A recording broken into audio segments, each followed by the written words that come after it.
Hey there, what's happening? Bing and I, we're gonna do a little bit of a video on getting your horse turned loose. I have a bunch of people that I'm working with right now that are working on this, and it's like self-carriage and collection that's weightless. I'm gonna go over a couple of the different things I like to do and kind of mix in to help my horses with that, and hopefully give you an idea so you can see some scenarios of how to work on it. All we're looking for is the horse to get ready and be relaxed. It seems like we skip the part of teaching them how to do it and we just start expecting them to do this. And if you're watching this and you got your horse, you know that to have one sit here and be quiet takes a little bit of work, and they've got to learn to turn loose to the bridle or the hackamore or whatever you're using. And I found that if you take the time to teach them right here at the standstill and at the walk, that it'll last a lot better as you go up and it transitions and things get faster. But if you try and teach it to them going real fast, it doesn't seem like it works very well. They get anxious and they get real rigid in the movement. And what we're looking for is weightlessness. It won't be weightless all the time, but that's what we're working towards, so that horse can get to where they really carry themselves quite well. And the goal of this weightlessness is for them to be in the most powerful, advantageous position for movement that they can be in. And that's really what we're looking for. So this is what we have in mind. And it's not just about your flexion here. This horse's hind legs should be up under him. He shouldn't be dumped down here over his front feet, pulling down on you. If your horse is doing that, before you worry about the flexion, you need to get control of that weight shift. So if the first thing that happens when you grab your reins is your horse takes their nose and pushes it out, it means your hands are just a little fast. It means you need to slow down how you take the slack out. Still take the slack out, but make sure it's not too jerky, because that's when they start to brace, is when our hands get fast and we go to jerking on them with poor timing. So some of the basics, how I like to start off of one rein. I can kind of evaluate my horse and see where he is. So now I'm going to roll his hindquarters. I'm just going to lightly tighten my right calf. I'm not asking him to hurry in any of this, because when you're teaching your horse this, it's not a great big hurry, and it doesn't take that long if you go slow and just give them a minute for them to get the basics. So I work my hindquarters a little bit. See, I'm kind of having to tap him with that spur. Here, I'm going to give him a chance, and then I'm going to give him a little bit of a hard time. There, I'm going to give him a little hard time. Good. He started to hustle there. Oh, there's a little bit of shape. Good. And you'll see I'll stop, and I want to wait for him to get level. See, he's got a little too much weight over that left front foot. Ooh, there he's starting to change a little. And now, when I reach my hand out and go to this part, I can reach his front quarters around and have him pivot over that left hind foot.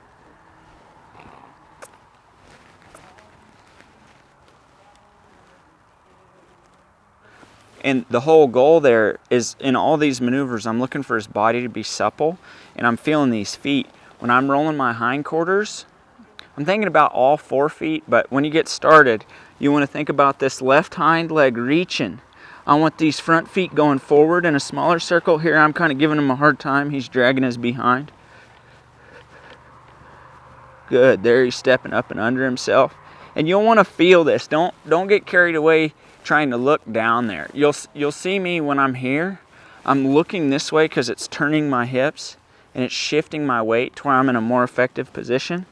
And I'm rolling these hindquarters, and as soon as I feel, see, there's a little tension in my hand. As soon as I feel that tension come off like that, and his body gets light and that foot reaches and he gets real soft, I'm going to wait and make sure he's patient, because you don't want him just snatching his head back, and that happens from people getting too fast. So this is how you can rehab some of that stuff too. So now I'm going to extend my left arm. I'm going to look out here where I'm going. That boy. I'm going to reach him through that way. Simple exercise, hindquarters, front quarters. I've shown it a million times. I'll show it a million more. I love it. I think it's a great exercise. And it has to be done not just as a repetitive movement. It has to be done to this, where your horse lets down like this. If you do the exercise right, they should chill out. They should get real balanced and learn how to get powerful. You'll get a bunch of yawning and them shaking and letting down as they figure out how to do it, because they're just getting to move really well, and horses like to move around like in style. They're kind of proud that way.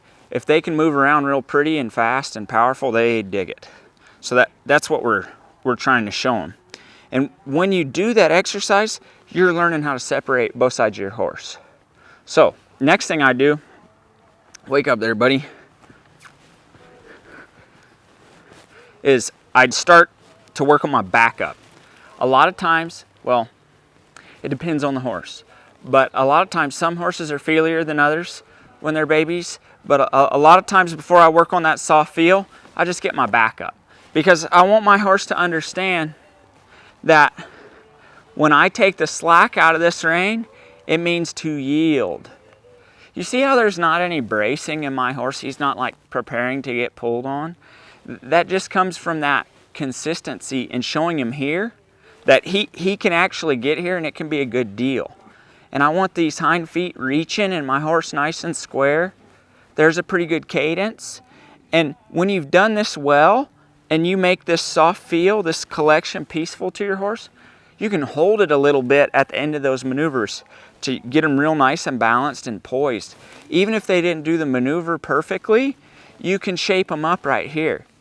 You know, and you'll get this as you're getting your backup. You'll find some spots where that comes and you'll kind of invite it. And then as you progress, instead of backing up, as your horse gets better off your legs, you'll take the slack out of these reins and you'll try and do very little so you don't make them move backwards. But if the horse does move backwards, I'll make Bing do it here. I'll ask him to.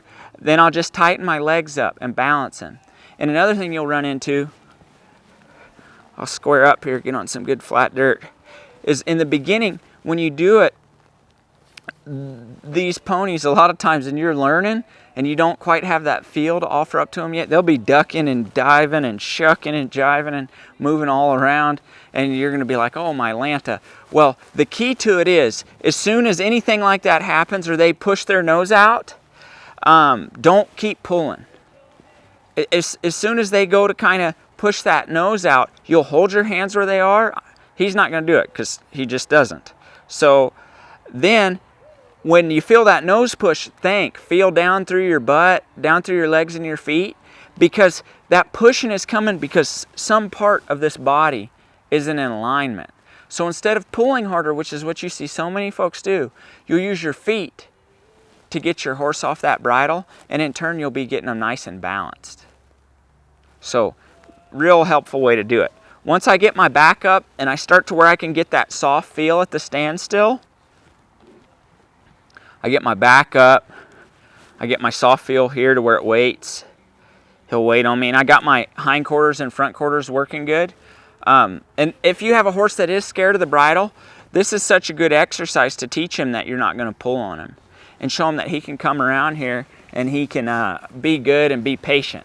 So once I get that going, then I'll start going forward. And it's really good to work on this a lot at the walk too. You can see how slow you can walk them.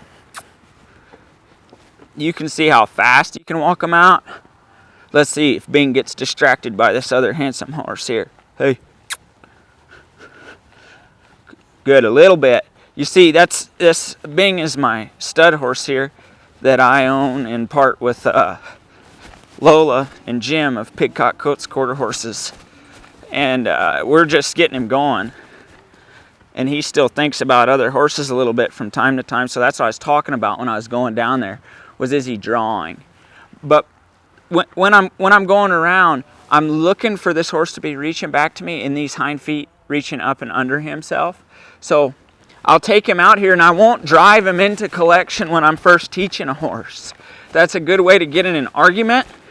So I'll get him going. Oh yeah, he says he'd like to visit with that one. We'll just kind of pester him here.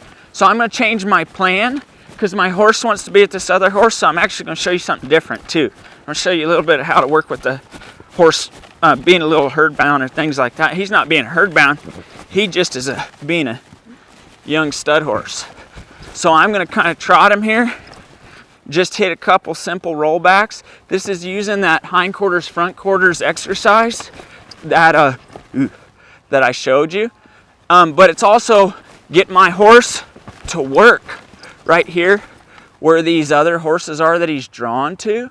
So it gives him a real good chance to realize that being distracted by these other horses is an awful lot of work.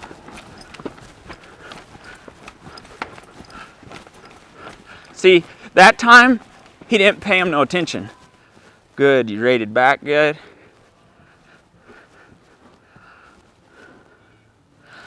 So there, he got a little distracted, so we're just helping him realize he doesn't have to do that. Instead of trying to argue with him and tell him no, no, no, if I got a second, I'll take him over there and work him by them horses and show him that they're really not, don't be paying attention to them that much. It's an awful lot of work to pay attention to them. It's pretty easy going when you're here thinking back to me. Once you get your walk to where your horse is moving in collection, then you can start working from the standstill up. But I really think you can get it in there a lot better if you just take a second and teach them how to go from the walk down or the trot down to the walk instead of driving them in that collection. It's a good way to just have to bang on their sides and stuff, and I prefer to do it with the minimal amount of that. Not saying that I don't poke one, I darn sure do when they're being lazy and they're pushing or they just don't understand and get in a bind, and that happens to be the amount of pressure that's needed to change them. So keep that in mind. You want to make this a peaceful thing, not a wrestling match. So once my walk is good, then this sand over here is a little deep. I'll start working on my slow trot. See, that left shoulder needs to drive just a little bit more and reach in. Good, he's starting to get balance there. That shoulder's getting a little more even. And when he feels really good, I'll stop him. See, he got just a little forward on them front feet. Another thing you could do when you're working on your collection is work on back in an arc. So see how my horse's left hind leg is reaching out and back, and he's got nice shape here?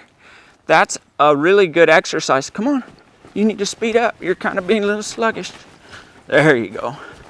That's a really good exercise to further develop that hip control in your horse. There, that was better. He shifted his weight back and committed pretty good. So now I'm thinking about that right hind leg. There's a little bobble by them horses. I'm using my left leg to control that hip. See, he's getting a little too straight, so I'm going to slow down. I'm going to get him to realize, hey, you got to ease over. There you go. Now reach that hind. No. See, he's there you go. No, not your turn. That right hind leg's just a little stuck. And he's just trying, and he's guessing, and he's kind of trying to take over. So I'm going to block him with my legs. I'm going to come back and show him a topic. See, he's a little rigid there. I'm kind of going to chew his behind. See, right there, he's a little rigid. Good. There, he's loosening up.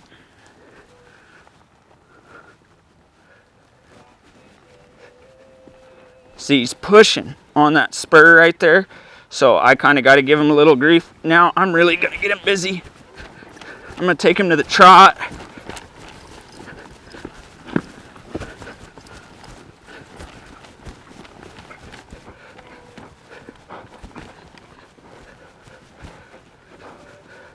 There, he just got just a little bit argumentative, so I had to help him through that. And now we'll let him come down. So there he started to kind of hang on that hackamore, so I'm not going to pull harder. I'm going to hold it and wait till he can come around there and flex through that. And see, he gets thinking back about them other horses. I'm going to check this one more time. Much better.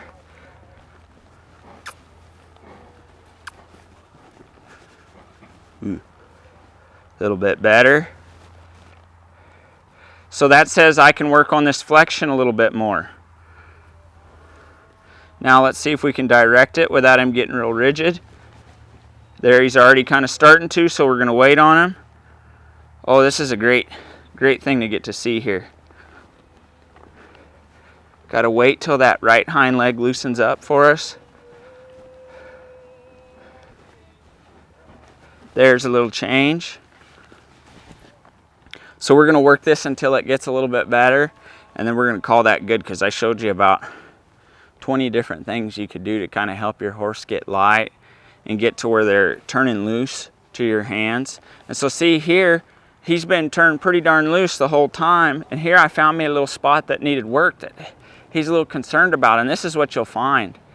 See right there, he says that's a little hard, and some of it might be in his body. He might have a little tightness in one leg or another. And some of it is in getting distracted from time to time. See, he's wanting to rush. I want him to take his time. I don't want you to come across. You're trying awful hard, buddy. There's a good change. No, you got to bring it back.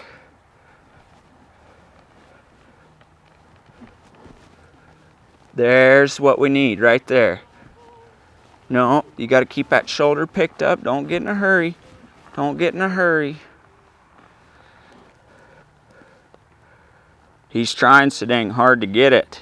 He's getting in his own. There's a good. So I'm just trying to keep that flexion to the left so he can be in that nice balanced position, and this right hind leg can reach even, but he's just kind of rushing and hurrying there. So we'll just hang in there and help him with that. And another thing that will help that I'm going to do more on him. This horse has he's doing wonderful, but he's got a long ways to come yet. I'll work my soft feel and rolling my hindquarters just like that, and then keeping my soft feel and coming back to center. And see here, I'm going to have him pick his shoulders up just a little bit. I'm gonna pick, there you go. So I'm looking for him to get real round and real poised there, and that's a lot of the different things I like to do to work on collection with the horses and getting them turned loose to where they're real responsive to the bridle reins. And if you do it, they like it and they'll let down, and you'll find some spots like that, but that's a great spot to get worked out, so one day when you need that movement and you're out doing something, it'll be nice and smooth and you don't find out that you got a big hard spot then. So I hope this helps you guys with your horses, and leave more questions like you've been doing. We appreciate you taking your time to watch. Hope it helps you with you and your horse.